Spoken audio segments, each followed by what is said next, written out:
आज के कार्यक्रम के मंच पर उपस्थित अपनी सुमधुर वाणी से प्रभु श्री राम की गाथा को समूचे विश्व तक प्रसारित करने वाले पूज्य राजन जी महाराज, मंच पर उपस्थित पूज्य स्वामी अखिलेश्वरानंद जी महाराज, इस समिति के लाहार के अध्यक्ष परम आदरणीय नृपेंद्र सिंह जी, इस पूरे आयोजन के सूत्रधार आदरणीय ब्रजकिशोर जी, अन्य समस्त उपस्थित बंधु भगिनी, आप सबके श्री चरणों में मेरा कोटि कोटि प्रणाम स्वीकार कीजिएगा, स्वीकार कीजिएगा, स्वीकार कीजिएगा। 1897 में लाहौर में भाषण देते हुए स्वामी विवेकानंद ने एक बार कहा था,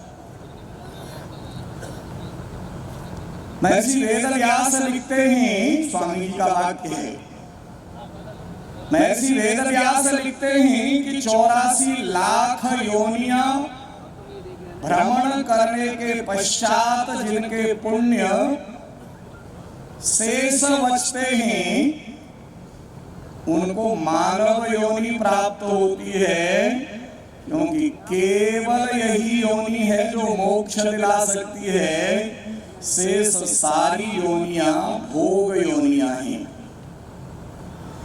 मैं विवेकानंद, स्वामी जी कहते हैं, इसमें एक वाक्य जोड़ना चाहता हूं, जिनके पुण्य 1 गुने होते हैं उन्हें मानव योनि प्राप्त होती है, पर जिनके पुण्य 2 गुने होते हैं उन्हें भारत भूमि में जन्म मिलता है, क्योंकि केवल भारत भूमि है जो मोक्ष की भूमि है।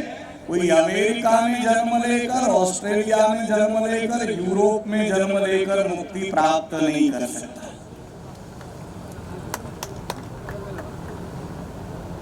अगर आप चाहें तो इसमें तीसरा वाक्य जोड़ा जा सकता है, जिनके पुण्य 1 गुने होते हैं वे मानव देह प्राप्त करते हैं, जिनके पुण्य 2 गुने होते हैं वे भारत भूमि में जन्म लेते हैं, और जिनके पुण्य 3 गुने होते हैं उन्हें इस प्रकार के कार्यक्रमों में प्रत्यक्ष भागीदारी का अवसर परमात्मा देता है। ऐसे 3 गुने पुण्यवान आप लोग मेरे समक्ष विराजमान हो, इसलिए मैंने आपके चरणों में बारंबार प्रणाम निवेदित किया। इस प्रणाम के अधिकारी हैं छत्रपति शिवाजी महाराज, जिन्होंने इस भारत माता की सुरक्षा के लिए अपने जीवन का सर्वस्व दांव पर लगा दिया। अभी आदरणीय श्रीवास्तव जी बता रहे थे, आयु केवल 50 वर्ष, और उस 50 वर्ष की आयु में इतना काम किया कि 350 साल बाद हम उनको याद करने के लिए पूरे भारत भर में घर घर पीले चावल दे रहे हैं। और शिवाजी का काम कोई नया काम नहीं है, शिवाजी ने कुछ नया नहीं किया। पूज्य राजन जी महाराज बैठे हैं, उनकी उपस्थिति में कहता हूं, विक्रम संवत 1631 में रामचरितमानस की रचना गोस्वामी तुलसीदास जी ने की, और ठीक 100 साल बाद विक्रम संवत 1731 में शिवाजी महाराज का राज्यारोहण हुआ रायगढ़ में। ये रामचरितमानस का प्रताप है, राम कथा का प्रताप है। ठीक 100 साल बाद हिंदवी स्वराज की स्थापना हुई, और आज हम संवत 2080 में खड़े होकर रामचरितमानस का 450वां वर्ष और शिवाजी महाराज के राज्यारोहण का 350वां वर्ष मना रहे हैं। और फिर स्थिति ऐसी है, इस देश में राम राज्य स्थापित करना दूर नहीं। राम कथा में पूज्य राजन जी महाराज आपके सामने वर्णन करते, असुरों ने न केवल जनस्थान पर अधिकार किया था, बल्कि सिद्धाश्रम तक पहुंच गए थे और यज्ञों को भंग करने का नित्य प्रति काम किया करते थे। जिस समय वो स्वामी जी रामचरितमानस की रचना कर रहे थे, ये असुर न केवल जनस्थान रूपी सिंध क्षेत्र तक पहुंचे थे, बल्कि सिद्धाश्रम रूपी दिल्ली तक इनका प्रवेश हुआ था और सारे प्रकार के यज्ञों का विध्वंस करने का काम करते थे। मारीच और सुबाहु और ताड़का से प्रताड़ित विश्वामित्र जी ने दशरथ जी के पास जाकर कहा, अनुज समेत देव रघुनाथा निशिचर वध में हो बसना था। और दशरथ जी ने कह दिया, बाकी कुछ मांग लो, छोटे छोटे पुत्र नहीं दे सकता। चौथे पन पाए सुतचारी, विप्र वचन नहीं कहू विचारी। और विश्वामित्र जैसे ऋषि ने दृढ़ता से कह दिया, न राज चाहिए न तुम्हारा कोष चाहिए, दे सकते हो तो भारत के लाडले सपूतों को भारत माता की रक्षा के लिए दे दो, और मुझे कुछ नहीं चाहिए। मोह से ग्रस्त महाराज श्री दशरथ को तब वशिष्ठ बहुविधि समझावा। क्या समझाया होगा राजन जी महाराज आपके सामने बेहतर ढंग से रख सकते हैं। तब पूछा होगा, तुम्हारे प्रयत्न से तुम्हारी संतान हुई थी क्या? दशरथ जी ने कहा होगा नहीं। तब तुम कहां गए थे? दशरथ जी ने कहा होगा आपके पास। मैंने क्या बताया था? पुत्रेष्टि यज्ञ करो, यज्ञ से संतान होगी। तब तुमने यज्ञ कराया। ये राम लक्ष्मण किसकी संतान है? दशरथ जी ने कहा यज्ञ की। विश्वामित्र जी किसके लिए मांग रहे हैं? यज्ञ की रक्षा के लिए। तो यज्ञ से उत्पन्न पुत्र यज्ञ की रक्षा के लिए जाना चाहिए कि नहीं जाना चाहिए? नृप संदेह नाश कह पावा। महाराज श्री दशरथ का संदेह नष्ट हुआ और राम ने सिद्धाश्रम से राक्षसों को समाप्त किया और तब जाकर जनस्थान से खरदूषण को समाप्त किया। और उसके बाद जहां से आतंकी भेजे जाते थे, उस लंका पर आक्रमण की तैयारी करके वहां समाप्त किया। इसको लिखा गोस्वामी जी ने विक्रम संवत 1631 में, और शिवाजी महाराज ने जी कर दिखाया विक्रम संवत 1731 में।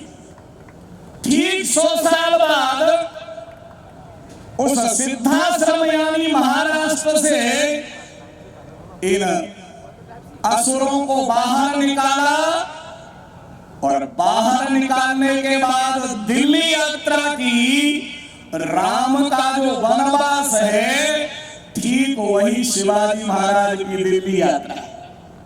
उस दिल्ली यात्रा के माध्यम से संपूर्ण दिल्ली को दहला दिया।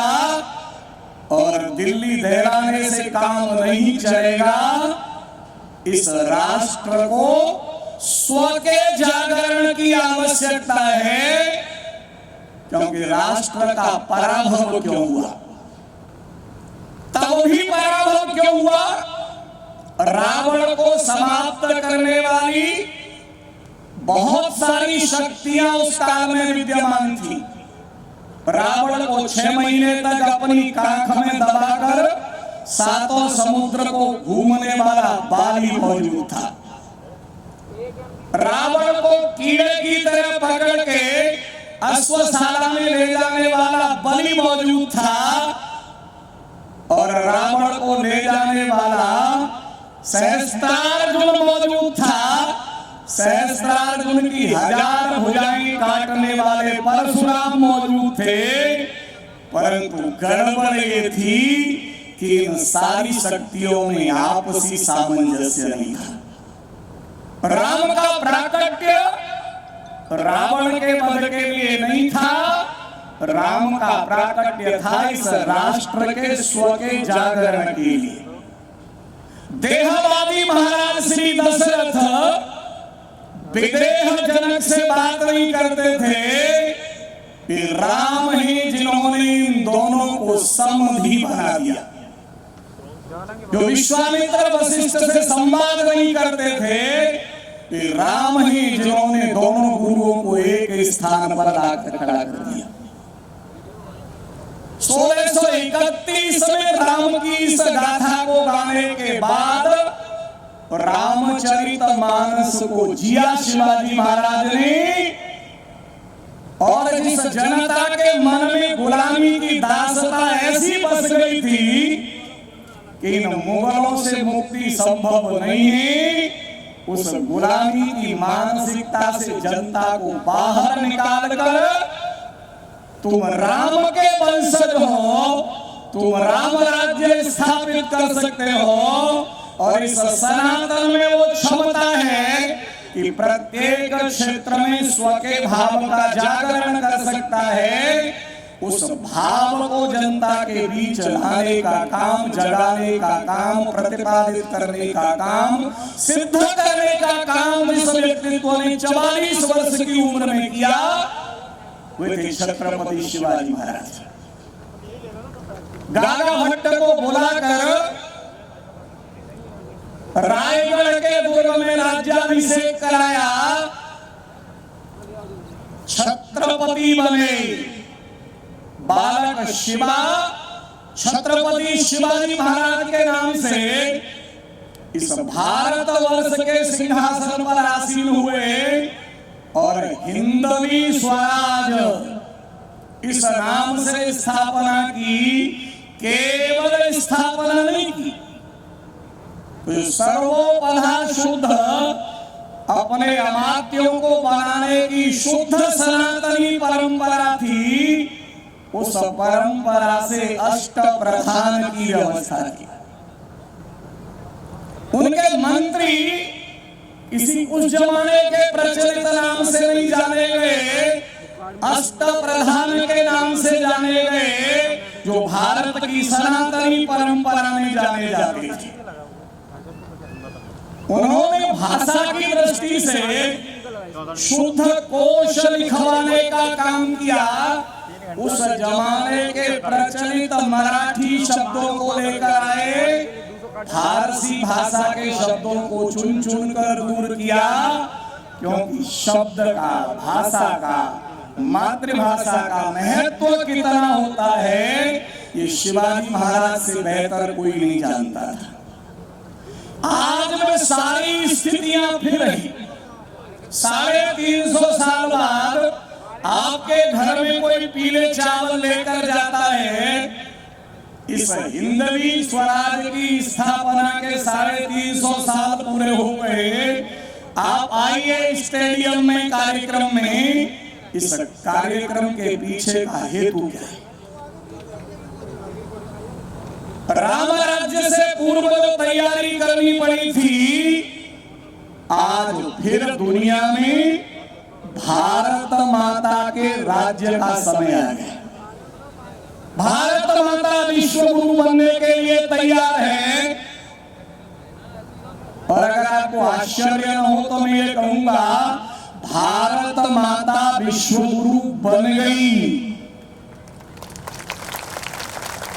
21 जून को जब योग दिवस घोषित किया गया था 2015 में, तब दुनिया के 195 देशों के लोगों ने सूर्य नमस्कार लगाते समय अपनी नाक जमीन पर रगड़ी थी। लगनी तो नहीं चाहिए सूर्य नमस्कार में, आदर्श स्थिति तो ये है, पर पेट निकले होने के कारण लग जाती है। वो नाक जो रगड़ी थी वो वास्तव में नाक भारत माता के चरणों में रगड़ी थी। दुनिया के 195 देशों ने उस दिन भारत माता को विश्व गुरु स्वीकार कर दिया था। परंतु भारत माता को विश्व गुरु बनाने का जो स्वप्न लेकर विक्रम संवत 1731 में, इसको हम कहते हैं 1674 ईस्वी, शिवाजी महाराज ने जो हिंदवी स्वराज स्थापित किया था, उसके पीछे के भाव को समझने की 350 साल बाद और ज्यादा प्रासंगिकता है। आज हम स्व के प्रति जागृत ही, तब भी लोग स्व के प्रति जागृत थे, लेकिन ये स्व तब भी संकीर्ण था, ये स्व आज भी संकीर्ण है। हमारा स्व हमारी संतान, हमारा मकान, हमारी गाड़ी तक है। हमारी मां को कोई एक अपशब्द कह दे तो स्टेडियम में बैठा प्रत्येक व्यक्ति एक स्वर में बोल उठेगा। कोई बोल के तो दिखाए, उसकी आंखें ना निकालूं तो नाम मत लेना। लेकिन भारत माता को अपशब्द कहने वालों के प्रति हमारे मन में वैसा भाव जागृत होता है क्या? ये स्व का विस्तार राम का काम था, ये स्व का विस्तार शिवाजी का काम था, ये स्व का विस्तार आज इस स्टेडियम में बैठे प्रत्येक व्यक्ति का काम बने, यह उद्देश्य है इस कार्यक्रम का। भारत माता पर किसी प्रकार की चोट आए तो हमारी हालत कैसी है? पंडित जी की अच्छी बड़ी चोटी थी, किसी ने आके धीरे से एक बाल खींचा, किसी बड़े आदमी ने कहा पंडित जी ये आपकी चोटी पर हाथ डाल रहा है। पंडित जी ने कहा कि अरे चोटी थोड़ी खींच रहा है, उसने तो केवल एक बाल ही तो खींचा है। एक बाल खींचने से पंडित जी को कोई दिक्कत नहीं, लेकिन हाथ डालने वाले का हौसला बढ़ा, धीरे से फिर हाथ डाला, एक बाल खींचा। पंडित जी की प्रतिक्रिया फिर वही थी, चोटी नहीं खींच रहा, एक बाल खींच रहा है। और वो एक बाल खींचते खींचते वो चोटी कब गायब हो गई पंडित जी को पता तक नहीं चल पाया। शिवाजी ने कहा चोटी बहुत दूर की बात है, सिर की ओर उठने वाला हाथ तोड़ते हम एक क्षण भी नहीं लगाएंगे, क्योंकि हमारे राम का आदर्श तो यही है। अभी संचालक जी ने तो आपको भूषण की कविता सुनाई, औरंगजेब को कुंभकर्ण कहा, और ये कुंभकर्ण जब रणभूमि में आया, बानर भालू भागने लगे। जैसे भारत की जनता गड़बड़ करती है, तब राम आगे बढ़े और दृढ़ता से कहा, तुम सुग्रीव विभीषण अनुज समारहु सेन, मैं देखो खलबल दलहि बोले राजी बनेन। राम सेन निज पाछे घाली, चले सकोप महाबलशाली।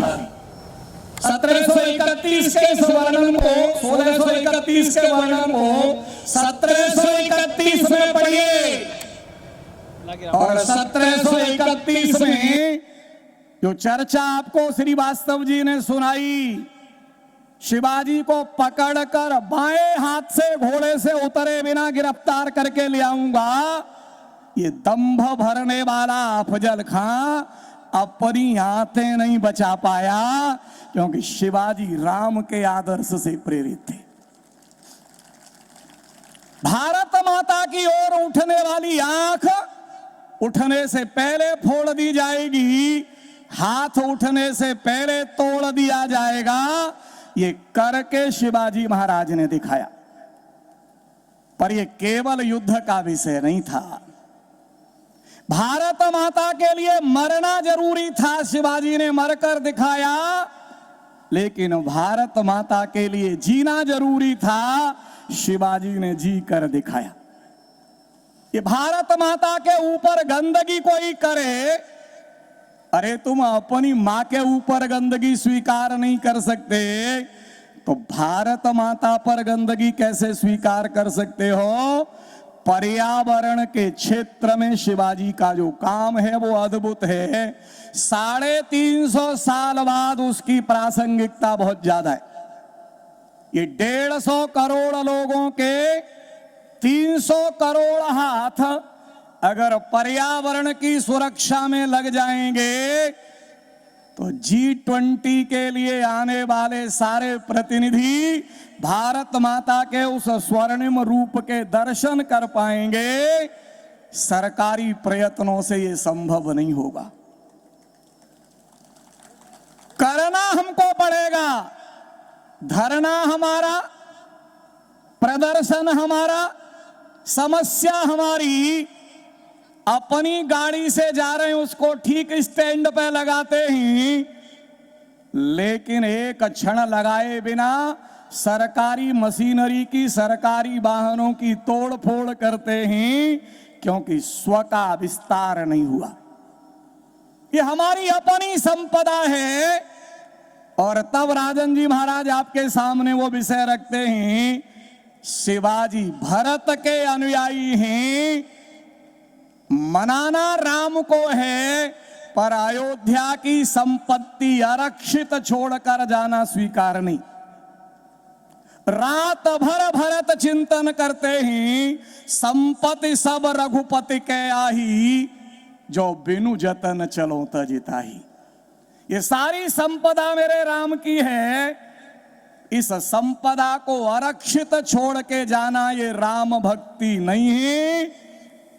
सारी संपदा की रक्षा करके, सारे रखवाले व्यवस्थित रख के तब भरत जाते हैं। 1674 में इस हिंदवी स्वराज की सारी संपदा की सुरक्षा शिवाजी महाराज करते हैं।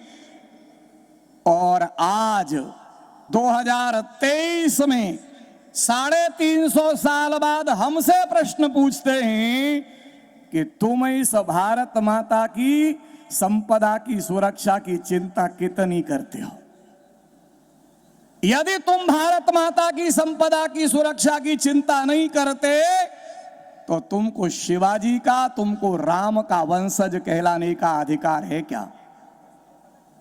तुम लाभ के अर्थशास्त्र से चलते हो तो राम राज्य के अधिकारी नहीं हो, क्योंकि राम का राज्य तो लाभ के अर्थशास्त्र से नहीं, धर्म के अर्थशास्त्र से चलता था। वस्तु बिनुगथ पाइये लिखा है उत्तरकांड में। प्रत्येक व्यक्ति भारत माता के उत्थान के लिए अपना सर्वस्व लगाकर उत्पादन करता था, और बाजार में इसलिए नहीं ले जाता था कि बदले में कोई मूल्य मिलेगा। जिसको जो जरूरत है वो पाए, इसलिए राम राज्य के बारे में कहा गया, नहीं दरिद्र को दुखी न दीना, नहीं को अबुध न लक्षण हीना। ये वो राम राज्य है जिसमें राम के राज्याभिषेक में आए किसी बड़े राजा को वो सम्मान नहीं मिला जो निषाद राज को प्राप्त हुआ। भरी सभा में कहा, सदा रहो पुर आवत जाता। ये राम का आदर्श शिवाजी ने जिया 350 साल पहले। एक एक व्यक्ति को जोड़ा। जिन मुगलों के सामने खड़े होने की सामर्थ्य किसी की नहीं थी, साधारण मावलों को इकट्ठा करके अजेय बना दिया, क्योंकि अंदर से भय निकाल दिया, अंदर से गुलामी की दासता निकाल दी। इनको कोई हरा ही नहीं सकता। ये जो गलतफहमी मन में बैठी हुई थी उस गलत फहमी को शिवाजी ने निकाल दिया। और जिस दिन जनता तैयार होकर खड़ी होती है, फिर किसी प्रकार की कोई गलत फहमी दुनिया में किसी की टिकती नहीं। इस 350वां वर्ष हमको हमारी सामर्थ्य को याद दिलाने का वर्ष, हमको भारत माता के प्रति वचनबद्ध करने का वर्ष। जिएंगे तो भारत के लिए, मरेंगे तो भारत के लिए। ये भारत था ज्ञान के प्रकाश में रत, योजना पूर्वक इंडिया बना दिया। इंडिया दैट इज भारत संविधान तक में ले आए। और आज जब फिर इंडिया को भारत बनाने का समय आ गया है, तब फिर से षड्यंत्र करके भारत को इंडिया बनाने के कुप्रयास शुरू हैं। ये चिंता करनी पड़ेगी, ये भारत फिर से इंडिया न बन जाए। क्योंकि भारत वो था जिसमें समर्थ स्वामी रामदास की झोली में शिवाजी अपना राज्य डालते। ये भारत वो था जिसमें शिवाजी के मन में भी रायगढ़ के दुर्ग का निर्माण करते समय अहंकार का अंकुर होगा, तो समर्थ स्वामी रामदास पहुंच जाते हैं। समर्थ स्वामी रामदास ने हंस के कहा, शिवा, ये इतने बड़े दुर्ग का निर्माण तुमने कराया? अहंकार के अंकुर से युक्त शिवाजी ने कहा, जी गुरुदेव। समर्थ स्वामी रामदास ने कहा, शिवा, ये बड़ा सा शिलाखंड है, जरा इसको तोड़वाओ तो। कारीगर को संकेत किया गुरुजी की आज्ञा का पालन करने के लिए। शिवाजी महाराज और समर्थ स्वामी रामदास देख रहे हैं। घन पटका उसने, शिलाखंड टूटा, अंदर से पानी निकला और एक मेंढकी बाहर आई। हंसते हुए समर्थ स्वामी रामदास ने कहा, वाह शिवा, तुम्हारी व्यवस्था को मान गए। इस शिलाखंड के अंदर भी मेंढकी के लिए पानी की व्यवस्था कर दी। शिवाजी को अपनी गलती का एहसास हो गया। चरण पकड़ लिए गुरुजी के। ये भारत है जहां गुरु एक क्षण अहंकार नहीं रहने देता, क्योंकि शिवाजी प्रेरित हैं रामचरितमानस से, जहां बानर भालुओं का परिचय कराते हैं राम वशिष्ठ जी से। पहला परिचय वशिष्ठ जी का। गुरु वशिष्ठ कुल पूज्य हमारे, इनकी कृपा अनुजरन हमारी। तुमने जो मेरे हाथ से बड़े बड़े राक्षसों का वध होते देखा है, वो वध मैंने नहीं किया। ये आदर्श है शिवाजी के सामने। अफजल खां का वध मां तुलजा भवानी की कृपा से, शाइस्ता खां की उंगलियां पूना में कटी मां तुलजा भवानी की कृपा से। पर बानर भालुओं का परिचय कराते हैं वशिष्ठ जी से। ये सब सखा सुनहु मुनि मेरे, भय समर सागर कहूं बेरे। मम हित लागी जनम नहारे, भरतहु ते मोहि अधिक प्यारे। इस राष्ट्र के निवासियों में से प्रत्येक को भारत माता के काम में लगाने का तरीका, उनको शुद्ध सात्विक प्रेम देना। राम ने किया, 350 साल पहले शिवाजी ने किया, और आज 350 साल बाद हमको करने की जरूरत है। हमारे समाज का एक भी घटक ऐसा अनुभव न करे कि मुझे कोई उपेक्षा से देख रहा है, तब जाकर शिवाजी का वह सपना पूरा होगा। स्वाधीन हो गए, स्वतंत्र नहीं। तंत्र आज भी अंग्रेजों का है। प्रत्येक क्षेत्र में उस तंत्र को अपना बनाने का काम शिवाजी ने किया था। केवल 6 वर्ष मिले थे। उस 6 वर्ष की अल्पावधि में प्रत्येक क्षेत्र में स्वतंत्र अपना तंत्र खड़ा किया। आज आजादी को 75 वर्ष हो गए, केवल स्वाधीन हुए, किसी क्षेत्र में तंत्र नहीं बना। आज अवसर आया है जब प्रत्येक क्षेत्र में तंत्र खड़ा करने का अवसर है। प्रत्येक क्षेत्र में उस हिंदवी पद्धति को सुस्थापित करने की आवश्यकता है।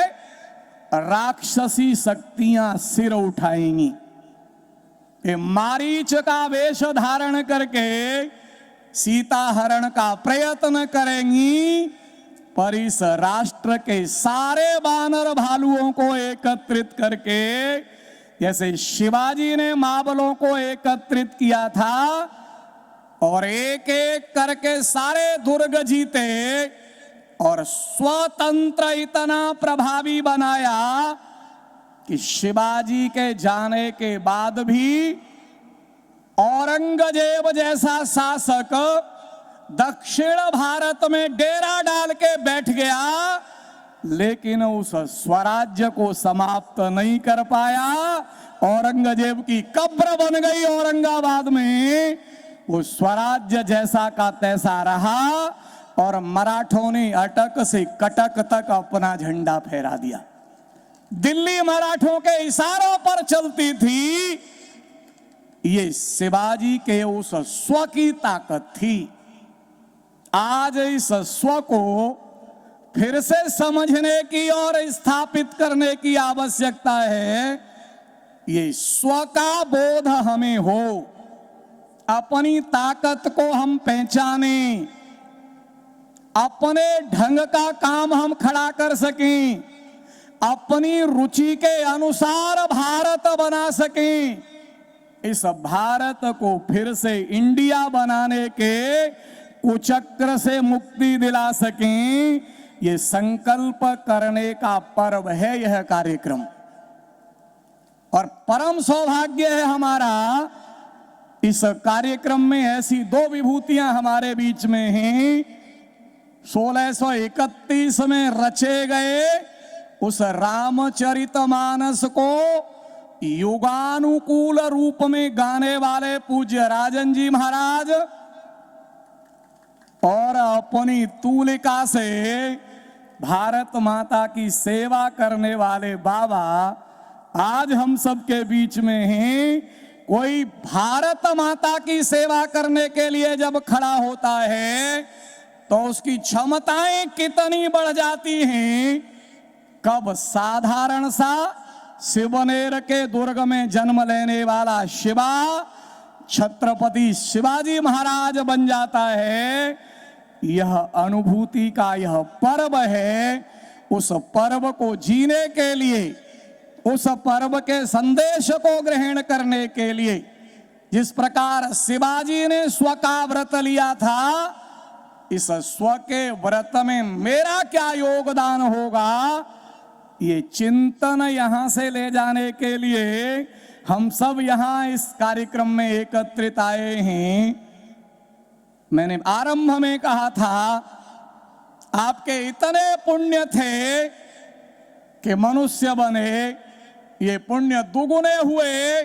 इस भारत माता की गोद में जन्म लिया, ये पुण्य 3 गुने हुए कि हिंदवी स्वराज समिति के इस कार्यक्रम में सहभागिता करने का अवसर परमात्मा ने दिया, क्योंकि निमंत्रण तो बहुतों तक पहुंचा होगा।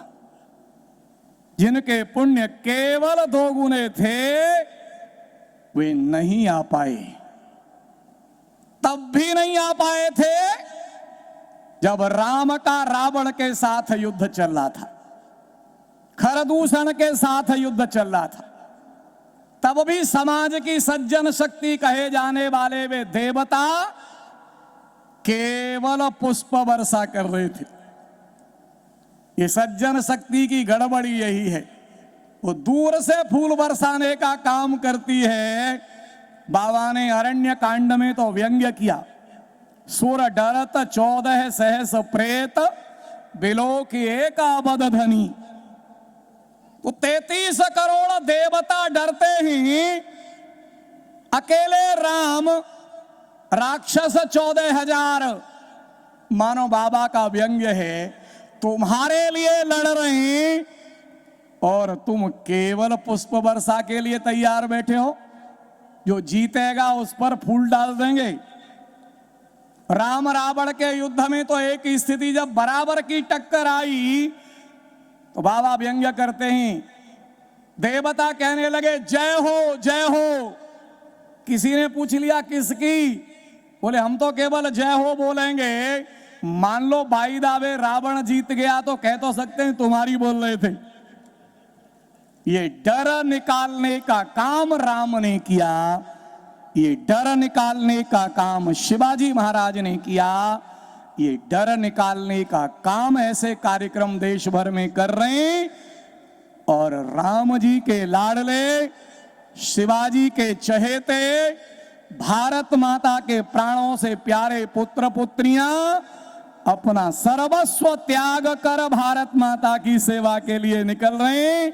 कोई ताकत नहीं जो भारत मां को गंदी कर जाए, कोई ताकत नहीं जो भारत माता की ओर उंगली उठा जाए, कोई ताकत नहीं जो भारत माता को टेढ़ी आंख से देख सके। इस संकल्प के साथ ये कार्यक्रम पूरा हो। आप सब बहुत सौभाग्यशाली हैं। आप सबके चरणों में प्रणाम करते हुए अपनी बात पूरी करता हूं। भारत माता की, भारत माता की, भारत माता की।